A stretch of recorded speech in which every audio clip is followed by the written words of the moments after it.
Saudara-saudariku terkasih, salam berkah hari baru. Kita berjumpa dalam program Katekese Online Paroki Belinyu melalui Renungan Harian. Selamat mengikuti.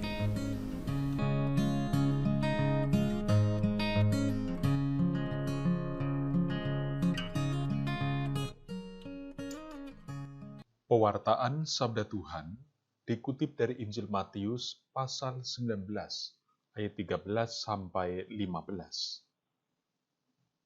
Sekali peristiwa, orang membawa anak-anak kecil kepada Yesus supaya ia meletakkan tangannya atas mereka dan mendoakan mereka.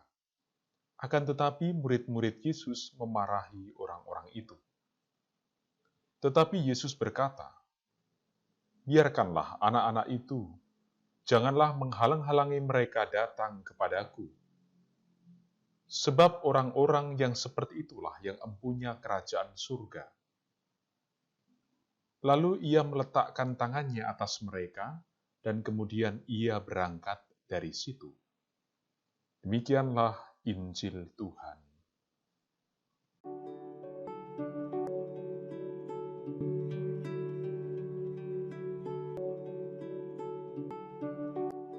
Saudara-saudariku yang dicintai Tuhan, melalui teks Injil hari ini kita dipertemukan kembali oleh penulis Injil dengan pribadi Yesus yang menaruh perhatian begitu besar kepada anak kecil. Di teks sebelumnya, Matius pasal 18 ayat 1-4, kita juga pernah mendengar tentang figur anak kecil ini. Cara Yesus membangun metode pengajaran atau pewartaannya memang melampaui cara berpikir lumrah atau pendapat umum. Anak kecil sebagai model kelompok orang beriman yang diposisikan sebagai yang tidak punya hak hukum dan sekedar menerima segala sesuatu, entah menggembirakan, entah menyedihkan, ataupun pahit, semua sebagai anugerah tanpa menuntut haknya. Mereka mendapat perhatian istimewa di hati Yesus, dan bagi mereka, kerajaan Allah tersedia. Di teks kita hari ini, bahkan penulis Injil memberi tekanan lebih lagi, bahwa orang beriman yang seumpama anak kecil tersebut mampu memahami kerajaan Allah adalah sesuatu yang tanpa prestasi akan status dan kedudukan. Kemuliaan kerajaan Allah tidak lain adalah cinta Allah sendiri yang menghendaki semua orang berbahagia dengannya. Melalui umpama ini, penulis Injil juga menghadirkan suatu spiritualitas kemuritan pengikut Yesus. Suatu spiritualitas yang menekankan pengharapan tanpa batas dan mengandalkan Yesus yang diimani sebagai pribadi suci dengan daya keilahian bagi siapapun yang datang kepadanya. Saudara-saudariku, semakin mendalam merenungkan perikop Matius ini, saya teringat dengan suatu nasihat rohani demikian. Sering kita mendengar orang mengatakan, "Apalah saya? Kan hanya seorang ibu rumah tangga, seorang kepala rumah tangga yang miskin.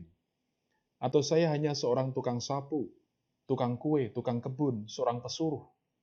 Saya hanya seorang pemuda atau pelajar yang biasa-biasa saja." Apakah itu sikap merendahkan diri atau justru ungkapan rendah diri? Dalam kitab Hakim-Hakim pasal 6 ayat 12, ketika Allah mencari seorang untuk mengalahkan bangsa Midian, dia memilih Gideon, orang yang biasa-biasa saja. Dan Allah memanggilnya sebagai pahlawan yang gagah berani. Apa dikatakan Gideon? "Dengan apa akan kuselamatkan orang Israel? Ketahuilah, kaumku adalah yang paling kecil di antara suku Manasye, dan aku pun seorang yang paling muda di antara kaum keluargaku."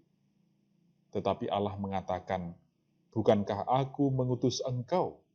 Akulah yang akan menyertai engkau."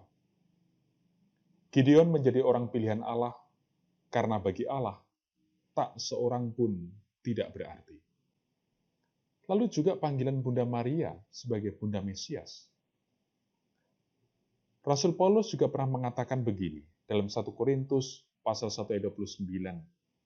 Allah memilih orang yang bodoh, lemah, tidak terpandang, dan yang hina bagi dunia. Allah mempermalukan orang yang berhikmat dan kuat, supaya jangan ada seorang manusia pun yang memegahkan diri di hadapan Allah. Jadi, kalau Anda merasa tidak berarti, merasa biasa-biasa saja, Ingatlah panggilan Allah kepada Gideon dan kepada Bunda Maria. Tuhan juga ingin memakai Anda untuk melakukan perkara yang jauh lebih besar daripada yang pernah Anda pikirkan. Saudara-saudari, semoga kehidupan Anda, keluarga Anda, dan pekerjaan Anda hari ini diberkati rahmat Allah, demi nama Bapa dan Putra dan Roh Kudus. Amin.